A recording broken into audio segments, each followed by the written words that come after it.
Hey folks, welcome back to Lessons Unplanned, the realities of teaching in 2026. Tressa and Jake, and I'm Craig Stage, and episode 8. This is our 8th episode. Sorry about the break, but we're busy people.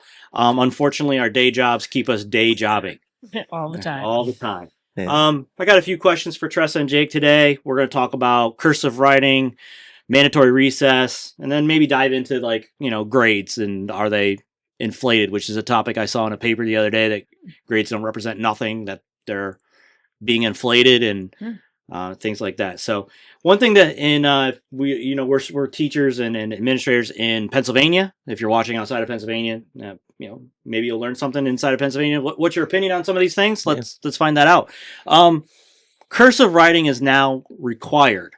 The bill was passed. It was finally signed here a couple months ago. So next year, in our elementaries, we have to provide at least 1 year of cursive writing. So my question to you guys, legit? Needed? What do you think?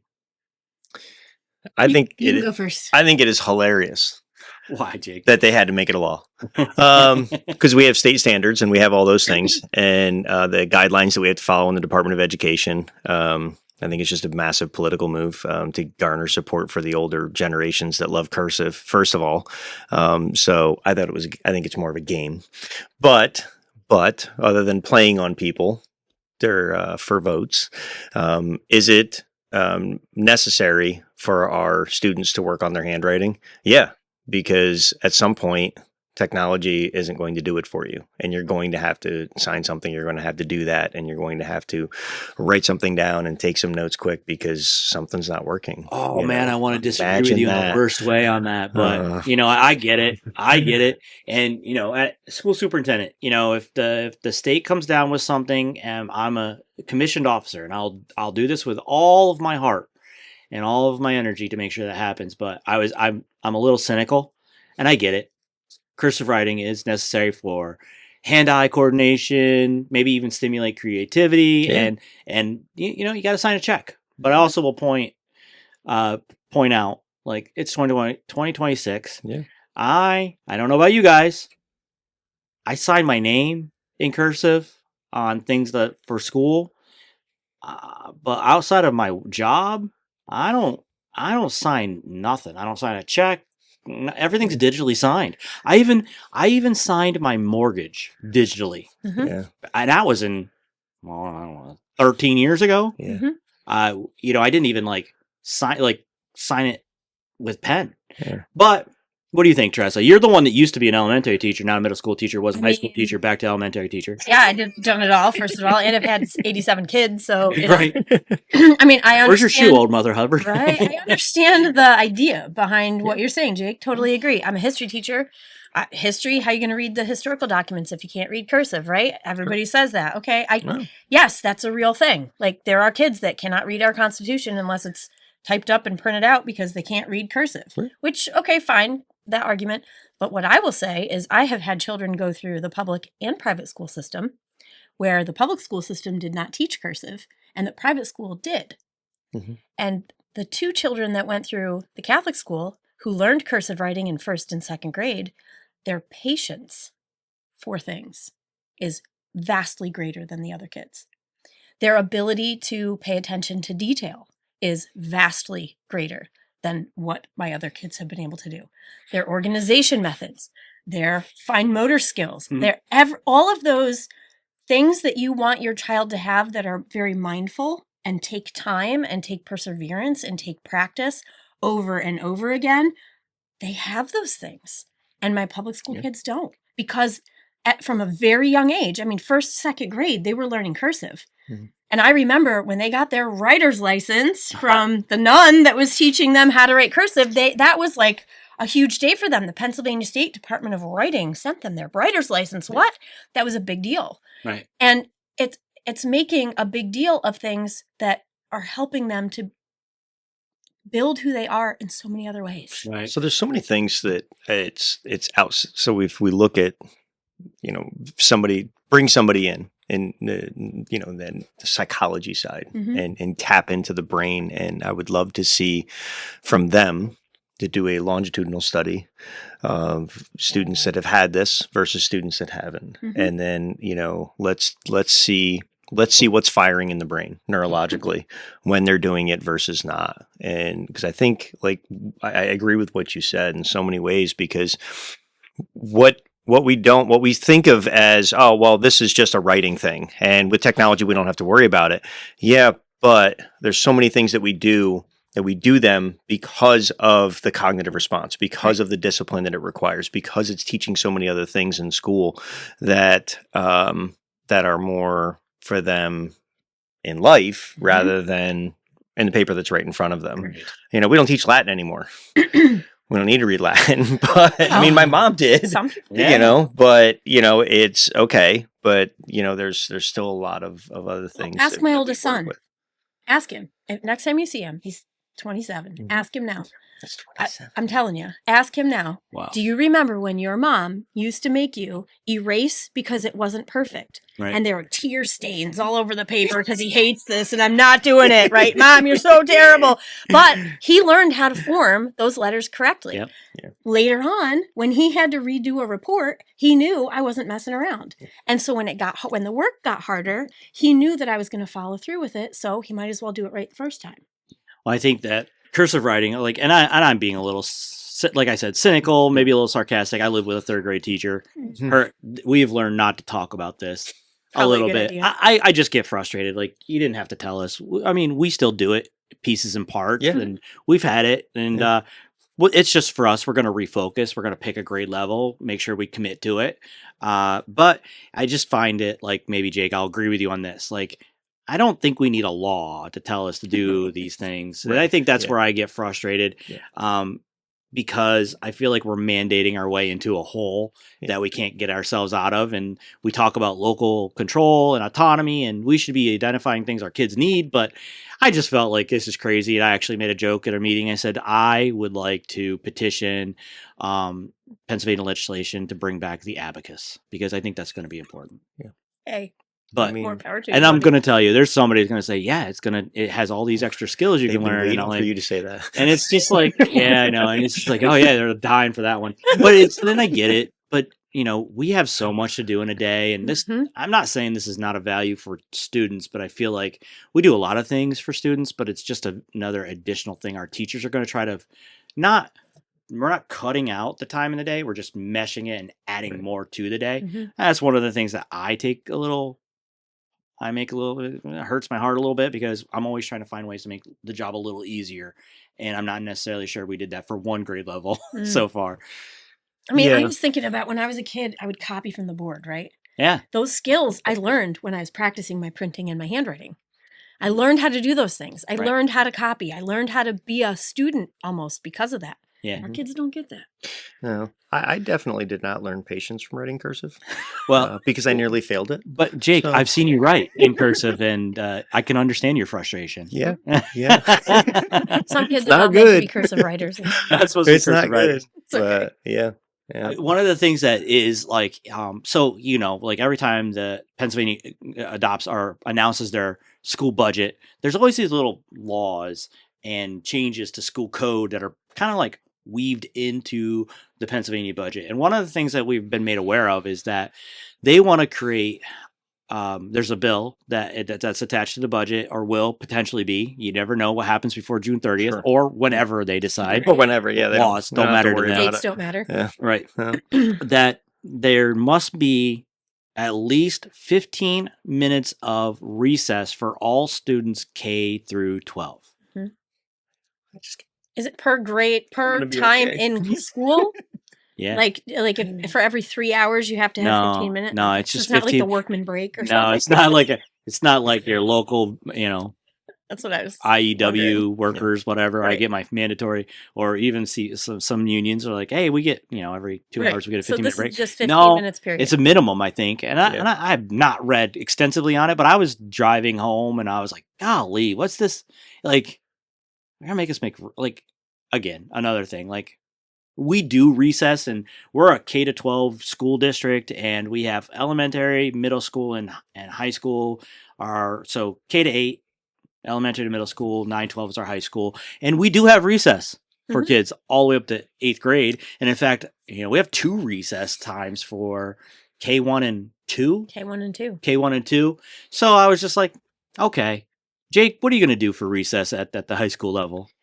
I don't know. I'm gonna have to talk to Mr. Gabriel about how that's gonna look for them. What do you think about that? But, What do you think you know, about that, though? But the whole thing I think is absolutely fantastic because it's Says the phys ed teacher. It's I'm getting all choked up. You were like, It's okay, Jake. It's okay. It mostly from the side of when a lot of districts were being pressed 10 to 15 years ago, probably closer to the 15 actually, and they were hammering more down. We need to push more in the math, more in the reading. Hammer, and districts had to start with all these intervention plans with students that weren't doing well, and all these other things and navigating.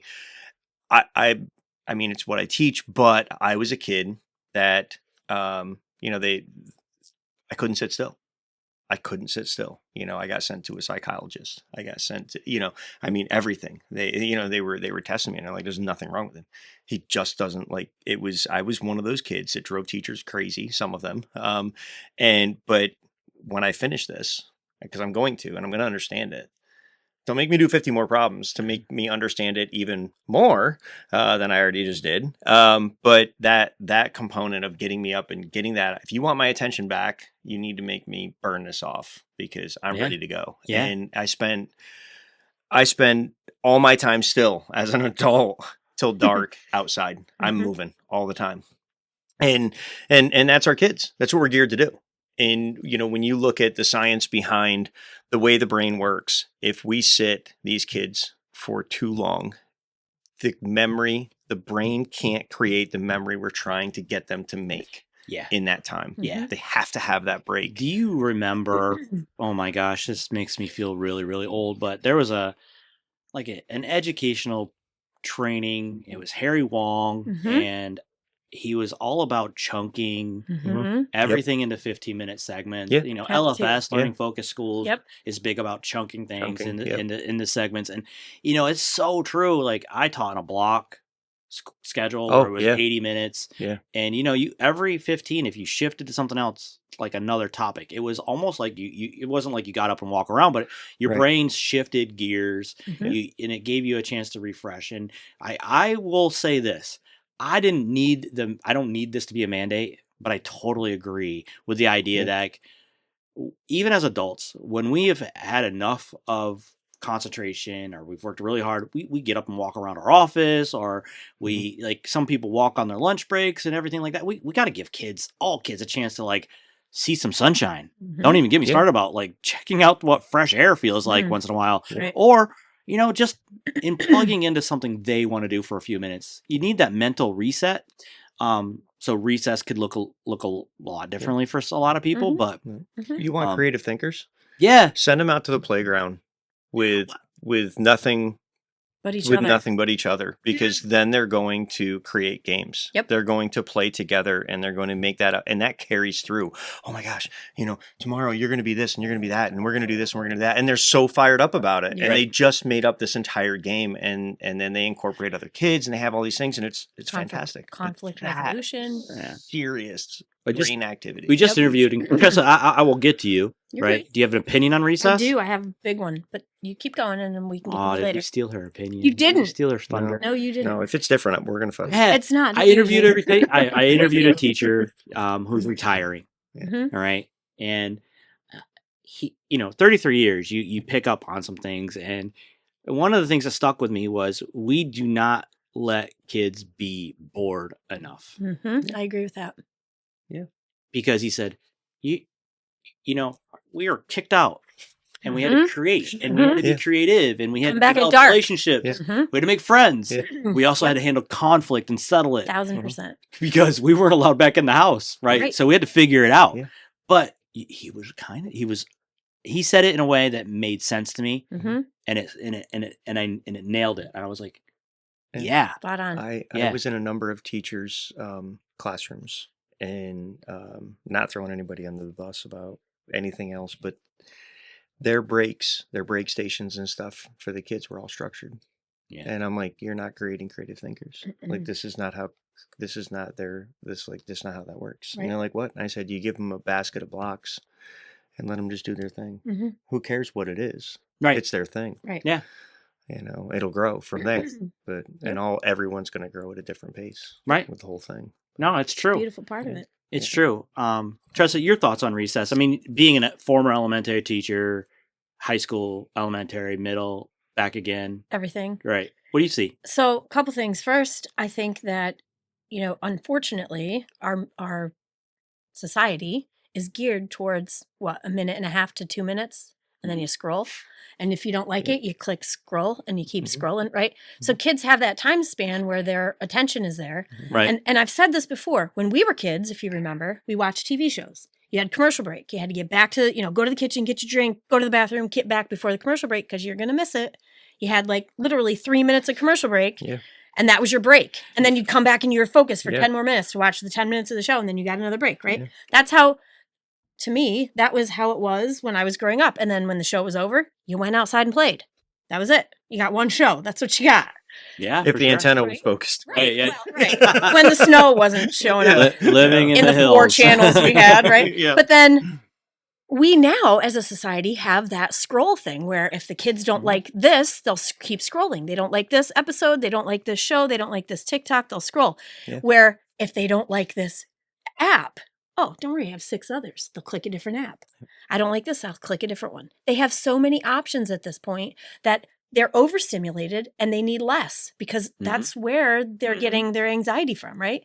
So that's one thing. If they were outside or if they don't have to go outside, but give them the time to sit in a room and be bored and find something that they have to do, come up with something, right? That's a huge, I could go down that road a long time. But my other side is one of my PhD focuses that I've never gotten to. My life is so crazy. I don't have enough time to actually get to a PhD. You talked about all your kids and right? Yeah. With the township and this and that. So one of the things I would like to do is find a program, if anybody out there knows of one, let me know, that will allow me to see and go to other countries and find out what's working for them and bring it back here. Yeah. Because unfortunately, we are not at the top of the educational echelon. And I want to know what can we do better here in America that they do overseas. So one of the places that I looked at, of course, was Scandinavia and the Scandinavian countries, which don't get a lot of sunshine. I mean, you think about their winters and they're dark, right? So what do? Well, typically their school day is shorter. Yeah. And they have more time for the kids to just be kids. These are the topics that you have to cover. These are the things that you're doing in class. You also have recess for 45 minutes to an hour. Yeah. Why? Their social emotional skills are off the charts compared to ours. Yeah. It's not, and it's not all academic. Yes, we're pushing academic. Yes, that's why we're here in school, but they're not getting the social emotional part anywhere else. So we've got to teach that to them too. That's what recess does. It's so important for us to have that time for the kids, literally K through 12, to understand that. Conflict resolution happens there. Finding out what type of learner and what type of teacher you are as a kid. Because if you're playing a game, I'm not going to learn if you're just telling me how to play. I need to play it.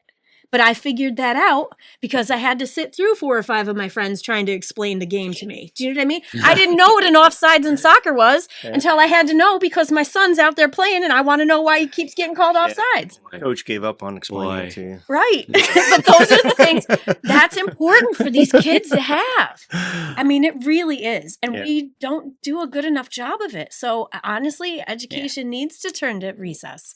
Well, and it's a lot of the things in there, behavior issues. Coming back to recess. Okay, well, they only got 15 minutes. They barely got started. What if your math lesson ran over? Mm-hmm. Well, you're going to take some of that recess away from them. It should be the opposite. Mm-hmm. You know what, guys? We're going to stop short. We'll I've come held back you to long later. enough. Let's go. You're getting squirrely. Let's go. Or the other kid that needs that is the kids that are not doing well. Yeah. And their math scores are plummeting, or their reading scores, they can't read and they can't write and they can't do math. And they're like, oh, well, you'll just stay in for recess and do that. We'll work harder. We'll drive harder. Actually, They need more breaks. Math help if they go out and just burn it off. But, there are times that, teachers reteach, but we've asked, and I've talked to the principals this year a lot about, do not let recess to be a consequence for the whole thing. Like, you Right. got to take them out Yeah. for a little bit. That's fine to reteach, but get them back out there, let them move. Right. You know, another topic, you know, you mentioned this, you know, about daylight and shortening the day. Mhm. One of the things that PA came out with, they basically came out with a proclamation, like a letter, like, hey, you guys should probably do this, was starting the school day later. So now that's also baked into Mhm. a Yeah. potential change for next year. And Mhm. we've jumped on and said, you know what? Forget about it. We're not going to wait until we're told. So for next year, we're adjusting at least the start of the school day, at least 30 minutes. So Yeah. we're going to start closer to 8:30 Mhm. than like we did this year, was close to 8 o'clock. Mhm. And I'm saying close to because we have 4 buildings and one's Right. 15 minutes away, 15 miles away. And it depends on how fast you drive. I Right. should say miles, not speed. And they've all start within 5 or 10 minutes of each other. Right. But, you know, I think one thing we've always tried to push was, you know, trying to start the day where kids are going to be successful. Yeah. Mhm. And, you know, while younger kids may be better earlier in the day and high school kids might be better later start, Mhm. we're rural Pennsylvania. You don't get so much latitude and freedom to make those kind of Right. level changes. So Mhm. everybody's going to start a little later. Right. And how do you guys feel about starting later? I love it. I think it's going to be awesome. For the record, the students are starting later, folks, not the teachers teachers. are starting Okay.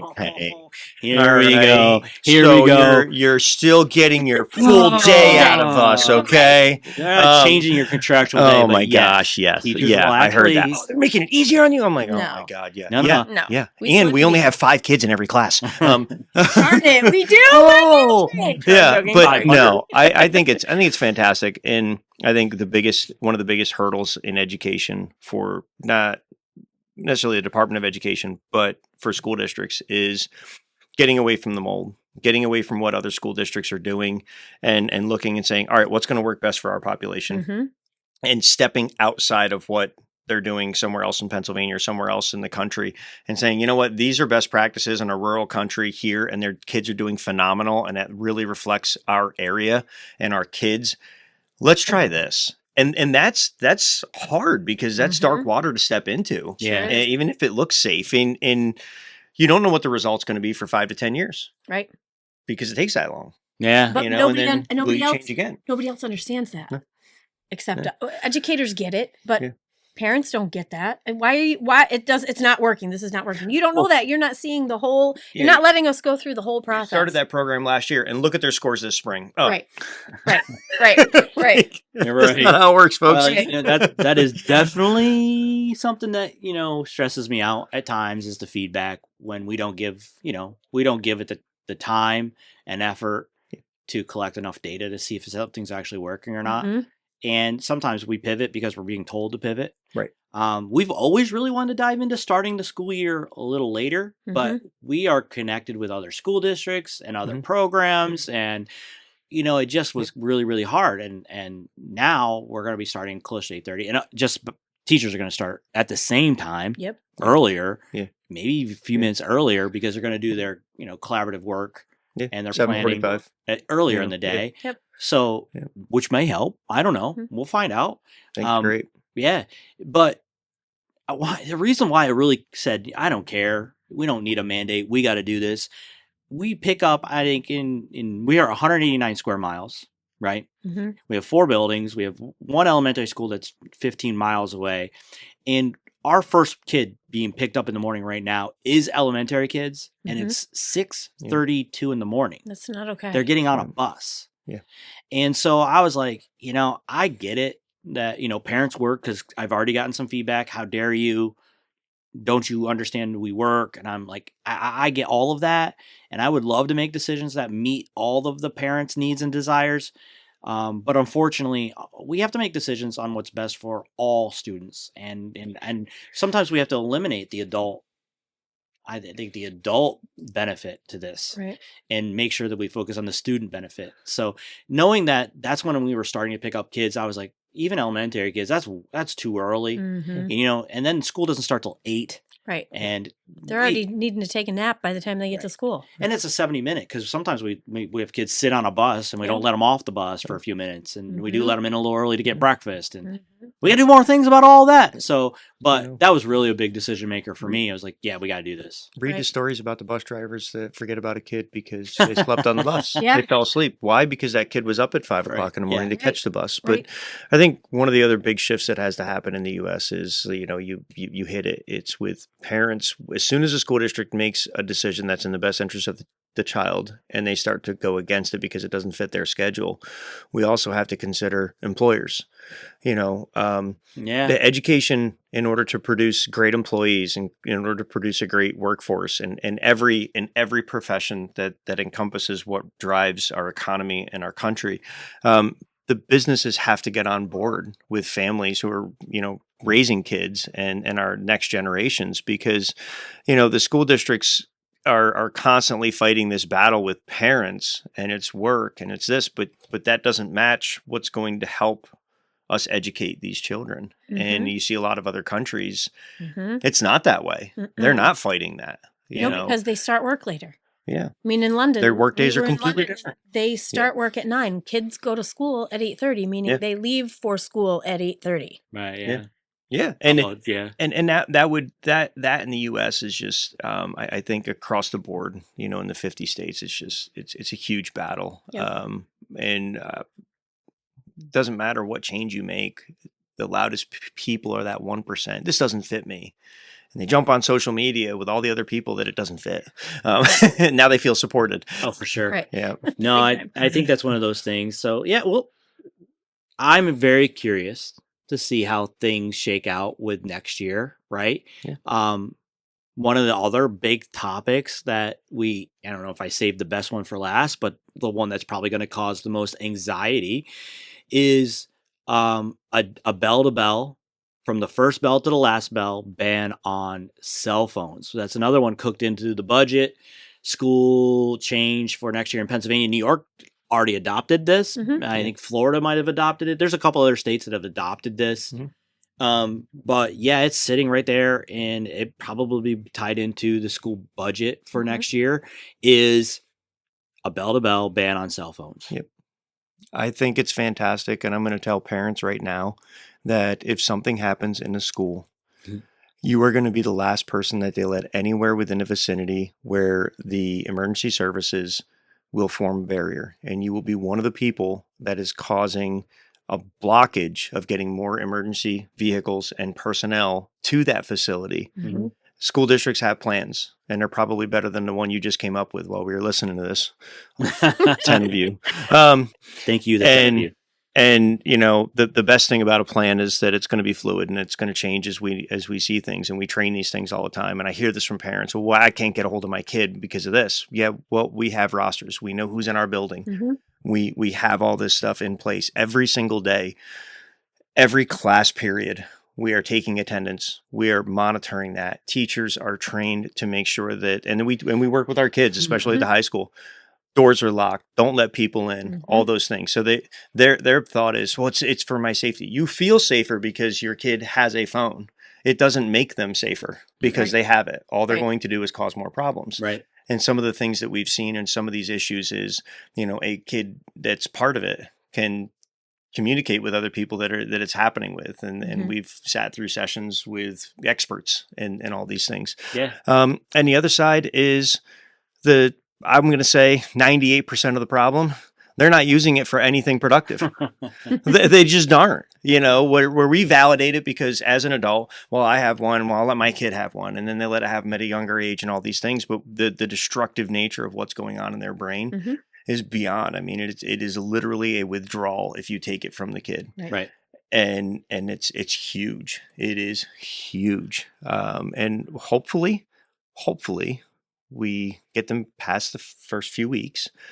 But get who past the first 2 weeks? Parents.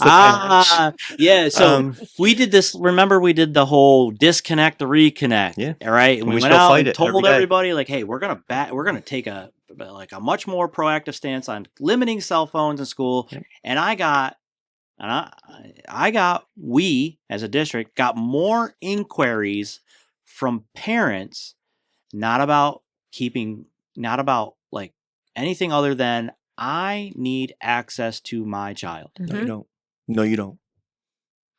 I mean, I'll tell It you. wasn't the kids. Yeah. No, it wasn't the kids. Yeah. But I'll tell you from my perspective, having moved from the elementary last year now back to the middle school. Last time I was in middle school, kids didn't have phones. Like that, it was 10 years. Like that's how long. And those middle school kids did not, first of all, they didn't have phones because we didn't have service at SRU.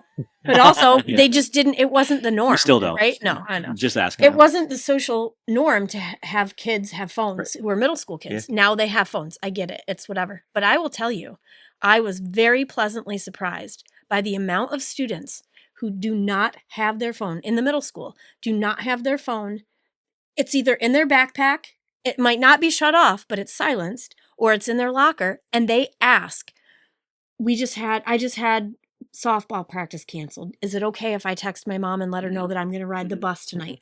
They ask before they get it out. That's a social norm that we've been able to, over the past however many years, make happen. Tressa, you're part of the problem. Who, me? Yeah. Because the kids ask me if they can And you use their let them. phone. Well, sometimes I do. Sometimes I do. Because you know why? They're being responsible people. Responsibilities. They have to learn how to use them responsibly. Yeah, but we're gonna touch on this topic about technology again because I've had a moment where I've shifted and this is a core thing for me about shifting my whole mindset on technology. Mm-hmm. And we don't have time to talk about it tonight, but we got to dive into technology in the classroom and how much is necessary because, and folks, that might be one of the things we're going to do. And I'm going to introduce a topic before we close out the night, but you're right. We want them to be responsible. We always said that. And we actually at one point in time encouraged kids to use phones. We let teachers say, "Hey, if a kid's okay and it's an assistive device for learning, right. It's up to you." We gave you guys the discretion, and as the teachers, and then as we kept going, it became a problem because nobody was being consistent in applying it. So we kind of established some ground rules for everybody, and we still have teachers now. They're like a little bit more relaxed about the expectations, which and then we have people that are a little bit more strict, and it causes some controversy between what the expectation is. Right. But you're right. Be responsible. I truly don't think at 12 to 13 years old, we can be responsible with what we have access to with a cell phone. Okay. Right. Lord, no. And I'm going to say, I'm a history government teacher. Formerly, I can't say it I was anymore. It's been 13 years. And I'm not political anymore. I don't sit down and read the news for politics. I actually avoid it with all the passion in my heart. But I will say Florida is introducing some really interesting legislation about making it illegal or banning social media apps for all children under the age of 14. Facebook, Snapchat, Instagram, all of them. And I'm like, I'm on board with that. I mean, you want to dive down a rabbit hole? Let's talk about Roblox. Right? Oh, yeah. Did you hear about the lawsuit and everything with that? That's crazy. I mean, I've been watching so much of that stuff and what was going on. And we have that on the computers at school too. It's, but they're right. They have to target that. But I'm going to go back to changing the hour, the time of the school day. We also have to, when it comes to restructuring the school day and considering what we're doing, from the top, from the Department of Education, we need to start thinking about technology is not going away. Schools need to be given the resources, the teachers, the classes to teach them how to make a podcast, how to do these things, because these are real things for the kids. Yeah, and they know all about it, but they're leaving our majority of our school districts without some of that, how to use these things, what apps are tracking, what is that? You just clicked OK because you wanted access to it. But what's that mean? But it's all getting funneled. It's not conspiracy stuff, folks. It's all going into these centers. You're being tracked. What they're tracking me? How's that bad? Yeah. You don't sit down and talk about what's for dinner and say, "Boy, I want pizza," and then pull up your social media and find 5 ads for Pizza Hut and Domino's and Papa John's. And it's not listening to you, but it's not listening to you. It's not. I turned that off. Oh, okay, you did. Yeah. So I think I got a lot of things we want to keep talking about. Maybe that'll be the anticipation to get more people to tune in. We don't want them to ban TikTok. right? Because you can 'cause- see some of these clips on Oh, TikTok, that's right. folks. Yeah, don't ban that. And you'll see Baby this on high school. YouTube. You can listen to us on Spotify, Yeah. Apple Podcasts. It's Lessons Unplanned, the realities of teaching. We're just getting our feet under us. We're on our 8th episode. I think we're starting to get a rapport going. But I'm going to challenge Jake and Tressa. So the next 2 episodes are going to look a little different. I want Tressa to bring a special guest, and we'll do one with her special guest, and Jake's going to bring one, and we're going to shoot those and put those out for you. And we'll touch on some topics, but when we get back together, I think we're going to talk about like what are some international systems doing that we're not, and like are they doing it right or wrong? Let's talk about that. Ontario just. The Minister of Education, which is one of those leading systems, went out and made some really bold statements in the last week or so about making some significant changes. I just met a gentleman from Finland through a training who talked a lot about what they do at the elementary level, but we'll talk a lot about that. So, folks, I appreciate your time. Thanks for listening to Tressa, Jake, and I. And as always, folks, have a great evening. Thank you. Thank you.